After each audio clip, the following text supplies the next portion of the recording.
உங்கள் வீட்டோட பலம், ஸ்ட்ரென்த், ஸ்டெபிலிட்டி எதையுமே டிஸ்டர்ப் பண்ணாமல் காங்கிரீட்டோட பயன்பாட்டை கொஞ்சம் கம்மி பண்ணி நீங்கள் கட்டுற வீட்டோட செலவை கொஞ்சம் கம்மி பண்ணுறதுக்கு ஒரு ஐடியா சொல்கிறேன், கேட்டுக்கோங்க.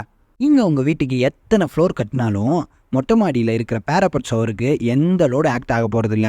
காங்கிரீட்டுக்கு தேவைப்படுற சிமெண்ட், மண், ஜல்லி செலவெல்லாம் கொஞ்சம் கம்மி பண்ணி வீட்டுக்கு வாங்கின பிரிக்ஸ்லையோ இல்லை உடஞ்சி போன பிரிக்ஸ்லையோ நல்லா சுருக்கி பவுடர் ஆக்கி அதில் சிமெண்ட்டை மிக்ஸ் பண்ணி நல்ல கலவை ஆக்கி இந்த காலம்ஸில் ஊற்றுனாங்க. இந்த சுருக்கி போகிற காங்கிரீட்டில் தேவையான சிமெண்ட்டை கலக்கி கைப்பிடி சவரில் வர காலம்ஸில் நல்லா கொட்டி நல்லா குத்தி விட்டாலே செம்மையாக இருக்குங்க.